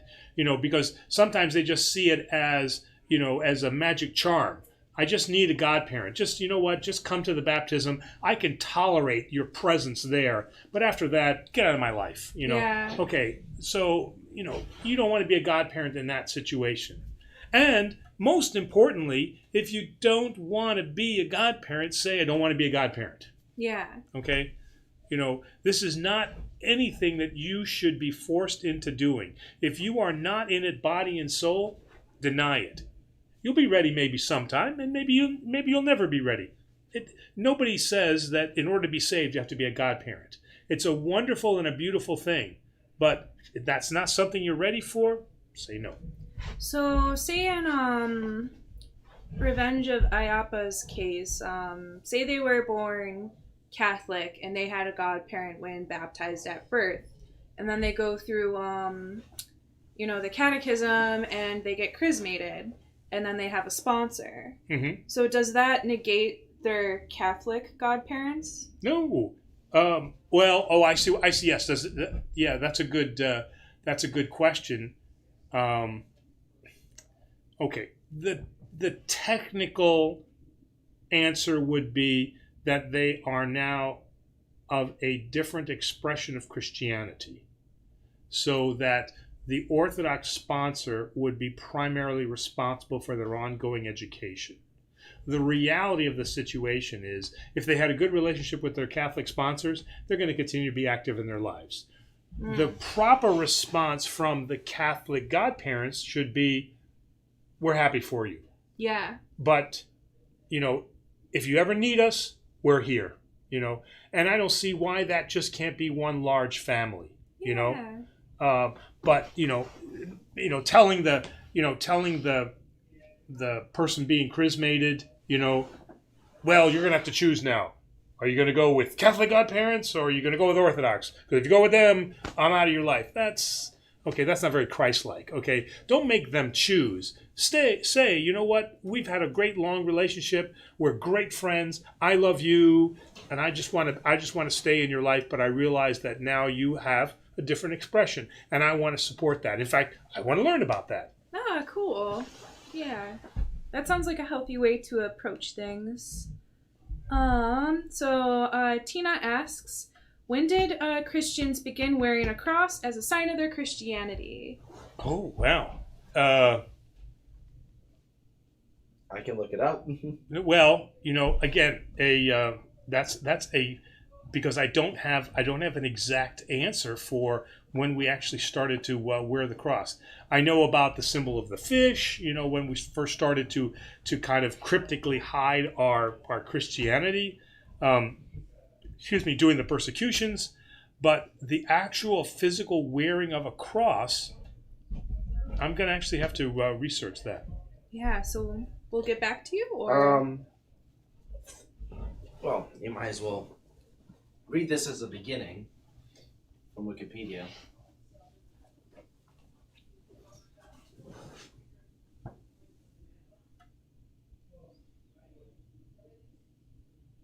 But it looks like it started sometime in the 3rd century. Yeah, I just again I want I don't want to use Google as my theological resource. Agreed. So I think I'm going to wait on that one just to see, because I would think that that the idea of a crucifix, the cross, became an important component. I say that because both St. Peter and St. Andrew felt so deeply about the cross that they were crucified in positions that were not like Christ. So the sign of the cross was important to them. If it wasn't, then they just would have said, "Crucify me." But both Peter and St. Andrew specifically said, "Do not crucify me in the same way that our Lord was crucified." So I think that the importance of a cross predates the 3rd century. But even so, weren't a lot of the early Christians, wouldn't they have been persecuted because they wouldn't be wearing the cross openly? They would have been persecuted because of that symbol. So it must have happened I can guess it must have happened at a point when it was more allowed, more outwardly allowed. Well, we have, and again, not that we can prove it, but certainly legend. A legend that we as Orthodox support is that, and I want to say Saint Demetrius was a converted Roman soldier, and he was hiding his cross, and during battle his cross came out, and his fellow soldiers saw it, turned it in, and then he was persecuted. And that clearly was before the 3rd century. So that's why. So that's a very famous story about Saint Demetrius, who secretly wore the cross, because they were Christians in hiding, but they were still Roman soldiers. So got to do some more research there. Revenge of Ayapa also asks, also on monks versus laity and belt colors. When you say laity can't go beyond a yellow/green, does this mean that it's not possible? Does being in the world automatically rule us out from being truly Christ-like or close to God? No, of course not. Remember, again, the ordination of the ordination of women is still a man-made rule, right? We don't have the words of Christ that specifically prohibit that. I know that both the Catholic Church and the Orthodox Church have said, well, Jesus only hung out with the dudes, right? Okay, and had the disciples, but we call Mary Magdalene equal to the apostles. Mm-hmm. Okay, and we certainly know that he had women in his company. We have no idea that he felt that they were less, nor that they were more. So we have to stay with the fact that at the present time, the rules concerning women are still man-made. Yeah. So let's not blame that on Jesus, and let's not blame that on God. Mm-hmm. Always Asking asks, is Adam and Eve a literal story or a parable? Yes. Great answer. Do you want to elaborate, or? There is a school of thought that feels that it is a metaphor for us. It represents our beginning. Okay, but there was no literal Adam and Eve. There is also a school of thought that says, yes, we had to come from somebody. Okay, so that somebody was Adam and Eve. All right. And again, it's one of these things that I don't get wrapped around the axle about it, because if there was an Adam and Eve, I'm saved. Mm-hmm. If there wasn't an Adam and Eve, I'm saved. Why? Because I know that Jesus Christ is real. So you're being pragmatic about it. Yeah. I mean, and we can trace his lineage back. Okay, but as St. Paul says, I hang on what St. Paul says. If the resurrection is untrue, then we have built our house on straw. That's what matters, mm-hmm. right? So if you want to believe that Adam and Eve is a metaphor, more power to you. You still can be saved. And if you believe that they are literally, that it was literal Adam and Eve, that's fine too. But again, anytime that you make a decision one way or the other, you have the tendency to box yourself in a corner on logical arguments. So you can create all kinds of issues and problems. So. Chappie777 sends us 4 heart emojis. Thank you, Chappie. That's really kind of you. MG1A says and asks, the Orthos is very important but not well attended. Correct. Can you comment about its role in the liturgy? Yes, I can. So did he actually spell it right? Orthros? Yes. Oh, good. Okay. I'm very proud of that. Othros. Right. Because most Greeks pronounce it orthos. Mm-hmm. Orthos means straight up. Orthros means dawn. It is a service of the dawn. Okay. So the R is important. Okay. Orthros. All right. What it was historical Sunday school. That's what it was. The theology of the church is in Orthros. Every day we celebrate a new saint. Not a new saint, but we celebrate a saint, okay? Or we celebrate an event or a feast or some event of Christ's life, all right? And it is in the Orthros where we discover the theology of that event, that person, that saint, Jesus' life, whatever it is. And so the hymns are our Sunday school. That's why we had it, because we learned through what? We learned through song, right? As a little kid, right? A, B, C, D, right? So this is how people learn. They learn through iconography, which is pictures, and they learn through the hymns. Because when that hymn gets in your head, right? What is that called? Earworm? Earbug? Yeah, earworm. Right? You get that earworm going. You can't get it out of your head. You're singing it, and you remember these stories. This is how we know what we know. This is how we grew up in this oral tradition when people couldn't write. Okay? So this is how we remembered things. The divine liturgy is worship to God. Okay? This is where, so again, think of it in that very Jewish sense. Synagogue is orthros. That's where you learn about, you read from the Torah, you learn, you discuss, you talk, and then you go to temple, and temple is specifically for worshiping God. Everything within our liturgy is directed towards Christ, is directed towards God. Okay? But learning about who the event and God is, that's orthros. So, 2 things. It is spelled O-R-T-H-R. Okay. O-R. Yes, O-R, not O-T. And the other one is on Sundays at 9 a.m. we do live stream Correct. the Orthros. We do live stream at 9, both services, 9 o'clock and 10 o'clock. As one stream. As one single stream. Zachary comments, my godfather is awesome.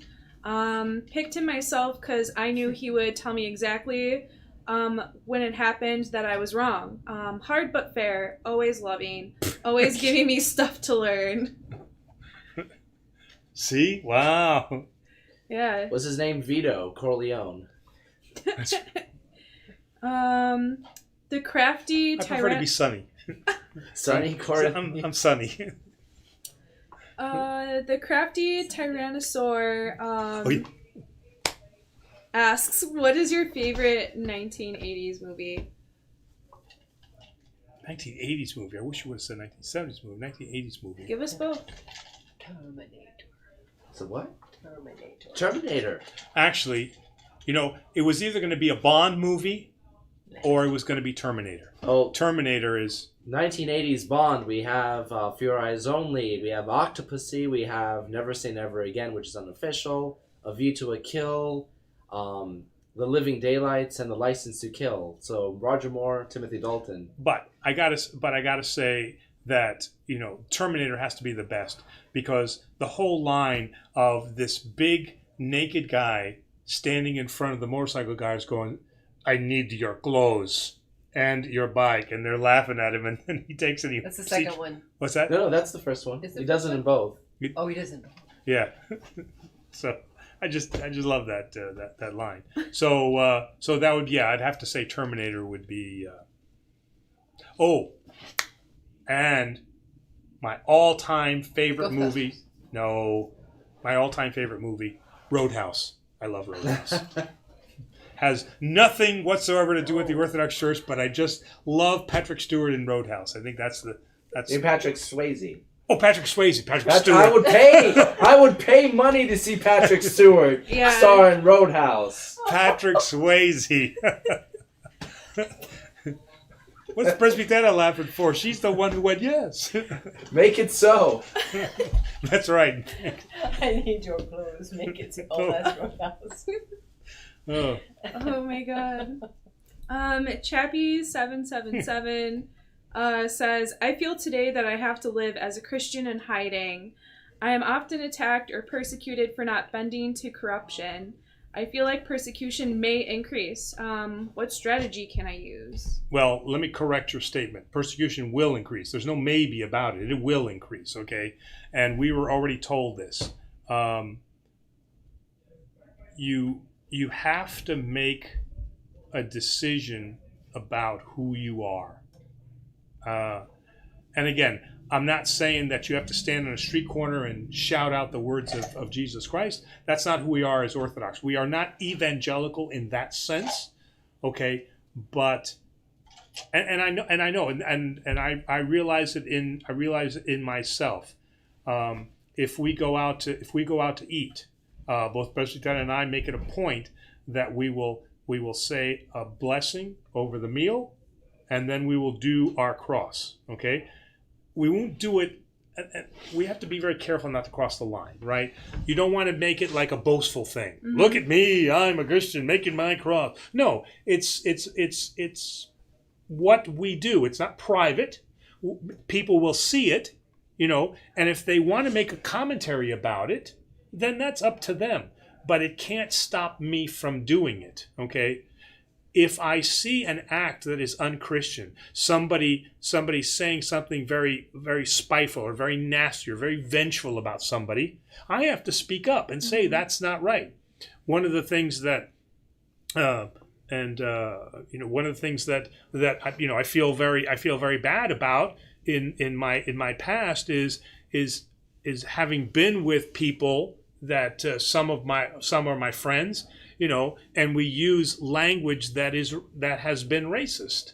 And I have not said, no, that's not what you should say. I just kind of don't say anything and think, well, that's not, at least I'm not participating. Well, that's not enough. Mm-hmm. You have to speak up. So, yeah. You will be persecuted for being a Christian. I mean, like it or not, that's what it is. So you have to make a decision about what you can do and grow into that. Like I said, you don't have to stand up on a street corner, and you don't have to put on a Superman costume with a big, fish on it and go and save the world. But what you have to do is when things are wrong, then you have to speak up and you have to represent yourself as a Christian. Or don't call yourself a Christian. Call yourself a Christian when you're ready. Some people are not ready to be Christians. Mm-hmm. So going along with that, John K. asks, thoughts on current world events and end of times prophecies? So it kind of goes back to probably the first question that we had about the rapture and all that. Mm-hmm. Is again, I don't want to occupy my mind with, when is Jesus coming back? Because Jesus says, I will come back, God will return like a thief in the night. Which means, you know what? You could come in the middle of this show, right? And the question is, am I ready with what we're doing right now? Are we ready for Jesus Christ to come right at this moment? And if he stands there and looks at us and says, what are you doing? We're proud enough to say we're spreading the message. So I have to focus on the here and now and not preoccupy myself with when is Christ coming. If Jesus Christ himself says, I do not know the hour of the Father, then who am I to, predict all that, right? Jesus Christ himself says, I know not the time, right? Isn't that how Terry is more the Bible verse person than me? But, right, that I do not know the hour when the Father has said. Paraphrasing. Paraphrasing, right? Paraphrasing. It was also a Simpsons episode. And was also a Simpsons episode too? Oh, okay. All right. Wow. If Jesus appeared in the middle of the show, just as you asserted, what would be the first question he asked him? Because I'm sure he'd be live streaming at this point. Well, do I get to sit on your right or your left? No, I'm just, no, that would not be my first question. Terry's face was great. It was like, textbook grimace. But what would be your first question? I'm curious. There would be no first question. I'd be in shock. I mean, to have Jesus Christ himself in front of you, I mean, He is in front of you. well, yes, he is. But second coming Jesus standing right in front of me? And you're I just mean- going to be rude and have your mouth hang open? Yeah, dumbfounded? I mean, No, hello, how are you? Am I I in? just- That would be the question. yeah, did I make it? Am I early? The creator of everything just doesn't seem to warrant, hey, what's up? I mean, this is why I am so radically against bumper sticker theology and making Jesus a BFF, and we have removed his awesomeness, and not in a Bill and Ted's Adventure awesomeness, the fearful awesomeness of that he stands before you. I mean, remember the Transfiguration event. I mean, what happened during the Transfiguration event, right? Jesus transforms, he transfigures in front of their eyes, and they fall down on their faces because they can't even comprehend the divine light that they're in the presence of. So it's not like meeting a person, Yeah. I mean, as great as Demos is, I mean, he doesn't transfigure before my eyes, right? You just haven't been paying attention. That's what it is, yeah. He's got the hair for Jesus, but he just doesn't have the, So I think we've lost that understanding, that fearful awesomeness. When we say in the divine liturgy, and I'm holding the chalice with the communion, and I say, what is the first words out of my mouth? Mm-hmm. No, I'm asking. Oh. With fear and love. With the fear of God, faith, and the love is the last thing I say. With the fear of God. That's the first thing I say. We don't say that just because, it's cool to say that. We say that because literally we'll be on our knees before a transfigured and brilliantly white divine being. Mm-hmm. So there are no words. I think, and this might be a reach, and I know I don't like taking over the show as a producer, but I think that nowadays, there is, there's a movie I really love called Close Encounters of the Third Kind. Mhm. I mean, you've seen that. And I Right. think that one of the things I love about that film is the ending is one of pure beauty and horror. You're coming into contact with the spoiler alert. with the unknown. It is one of the very few movies that's able to capture both of those feelings, fear and beauty, Yeah, at the same okay. time. All right. And it's in that film, it's presented with something that is alien, but from one perspective, the divine being, the Holy Trinity, that is something that's truly beyond our understanding. It is Yeah. something Absolutely. that is alien to us. I don't know. So the word fear and love being combined there, to me, makes sense. Oh, okay. Yes, I see what you're saying. Right, that it's both of these emotions just right together, because they weren't fearful when they saw him transfigured, but they were just dazzled by his brilliance. So For me, it's like hard to sit with, because with the concept or feeling of love, you also feel safe. So if you're afraid, how can you also feel safe? That's what makes it hard for me to sit with. But at the same time, it also is kind of cool to try to figure out how to sit with it. well, I mean, there are people that we know what they are capable of, like my dad. Okay, I mean, growing up as a kid, I mean, my dad was always showing me an intense amount of love. My dad didn't beat me or anything like that, but I have seen my dad, get angry. Yeah. You know what? And I've seen what he is capable of. So there wasn't that fear, but there was that reckoning that I know what he can do. But to me, he only exhibited love. But he is capable of this very drastic action. So I wasn't afraid of my dad, but I knew that my dad could kick somebody's butt if he wanted to. So it's more like an intimidation kind of feeling, maybe? Or... No, a recognizing of power, a Ah. recognizing of who this divine being is. Yeah, but then like kind of the description of like feeling like you're coming to terms with being confronted and being like dumbstruck in awe, like that whole concept feels alien, right? In a way, like, I don't know, for me it does, and it's a hard feeling to sit with, I guess. No, okay, all right. I mean, I don't know, I gotta think more about it. Last few. Yeah, we have a few more questions. Great conversation, though. Revenge of Ayapa says, thank you both. Those were really insightful answers. I love your energy too. The good cheer from you both is refreshing and always good to see. Blessings. Blessings to you too. thank you.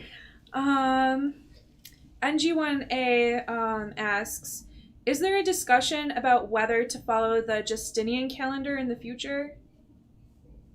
Actually, I think the Catholic Church has said that we are looking at the combining of the single calendar. Let Easter happen once. We don't have to crucify Jesus 2 times every year, right? Let's just, so we can. Now, again, a lot of people don't know this, but again, the reason why we have 2 Easters is so that the Greeks can get candy at half price, right? Because we always have ours second, right? So the combining will greatly cause an economic hardship for Greeks, but I'm kidding. I don't want people now texting it. But there is certainly discussion about centralizing the date, and I think we are much past the 2 calendars. In this modern society now, I think that discussion will lead us to a central date of Easter. Mm-hmm. So yes, I don't think that the Julian and Gregorian calendar are going to be the issue that they are right now. Yeah. So is there a Justinian calendar, or is it just Julian and Gregorian? Or is the concept of them coming together Justinian? No. Okay. So Maybe I guess they I am. meant Julian? So yeah, because there's a Julian calendar and there is a Gregorian calendar. Yeah. I was not aware of a Justinian calendar. Yeah. NG1A means I meant Julian. Julian. Okay. All right. Thank okay. you. I was All like, right. I'm trying to be exact with what people say. Can we finish with Chappie's question? Yes, we can. To be ready, we need confession and communion. No, the second question. That is. The church is. Hold up. Let me hear that one though. To be. We Yeah, have two- stop pushing us. No. You're the producer. Get out of here. So Chappie 777 says, to be ready, we need confession and communion, but Okay. we are traveling and working. I think maybe this was.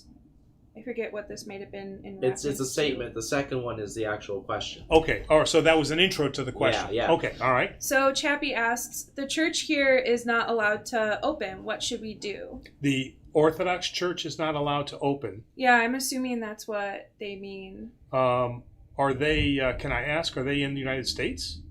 Chappie, are you in the United States? These two. Yes, thank you.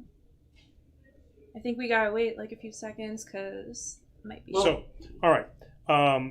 So I know that there are some countries Yes. that are in the United States. Okay. Yeah. So I know of no state where all Orthodox churches have closed. For example, in New York, we were the last Orthodox church to open. The Romanians never closed. The OCA did close for a while. The Ukrainian church did close for a while. And then we were the last to open.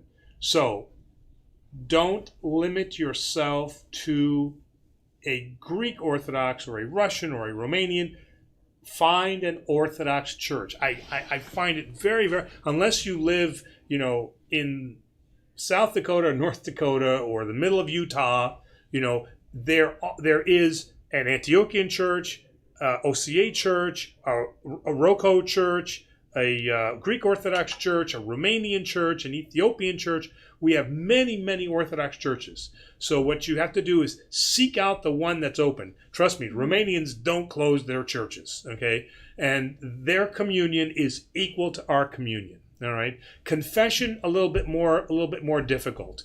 If your church is not open, you can still talk to your priest and say, you know what, can we meet in another location? Can we meet at my house? I would like you to hear my confession. The priest offers then absolution at the end. You can go to the Romanian church and say, I have had confession with my priest. I would now like to receive communion. And then off you go. So Chappie says that they're actually located in South Utah. Oh, okay. And David says the parish where I attended in San Francisco is still closed. In San Francisco. In some states, they reverted back to almost phase 0 with lockdowns. There are churches that are completely closed; they're not allowed to open. And in some other states, the lockdowns don't even permit for more than 10 people to gather. Okay, Yeah. so in those situations, again, you'll have to talk to the priest. But if it were to happen with me, which fortunately it did not, and I appreciate that. If communion and confession mean that much to you, God's glory to you for being that devoted of an Orthodox Christian. Call the priest and say, I know the church is closed. Let me come to your house. Can you come to my house? Say and hear my confession, and then I'll receive home communion. We always have the option of home communion in circumstances that prevent us from receiving at the church. Sick, elderly, homebound, and in this case, church is closed. Nothing should deny us from communion. There is a way to receive this. Work it out with your priest. Call them up and say, what are the options available to me? There are another couple of options. I mean, they can always watch our live stream. Yeah, but he's talking about confession and confusion. Yeah, well, that's what I'm getting at with next. I mean, can you confess via letter, or do you have to be in person? The absolution typically has to be done in person. Okay. The confession now, and we've had that even. I had one parishioner in Flint where they would confess over the phone, and then because they were long distance, they would confess over the phone, and then they would receive absolution from a local priest that was there. But they just wanted to confess with their spiritual father. So the first part absolutely can be done that way, but the absolution part has to be done in person. But there's always a priest who is available to perform that. So, because Chappie says that she's starting to get worried, what would you recommend? In the meantime. Call the priest. Yeah, That's my recommendation is call your parish priest and say this, confession is very important to me. What are my options? I'll come to your office, or I'll come to your home, or you can come to my home, or, something can be worked out. Just because the church is closed doesn't mean the home is closed. So we have options available to us. He'll wear his mask, you'll wear your mask, it'll be fine. Yeah, and on that note, I think this church is about to close. Yes. Because it's now 3 minutes after 9, and Oof, whoa. I know I'm a little tired. But we will see you all next week on Orthodoxy Questions Answered. And again, thank you for all of these great questions. It was quite the marathon session, so we'll have to let our producer figure out the analytics and see whether or not this is going to be a go again. So the 2-hour format. We're definitely going to be going again. Oh yeah. Oh, 2-hour format. Yes. So again, Marissa, thank you for staying so energetic throughout this whole thing. I really appreciate that. Mainly you. You have more energy than me. Wow. So we'll see you next week. Yeah. Bye, everyone.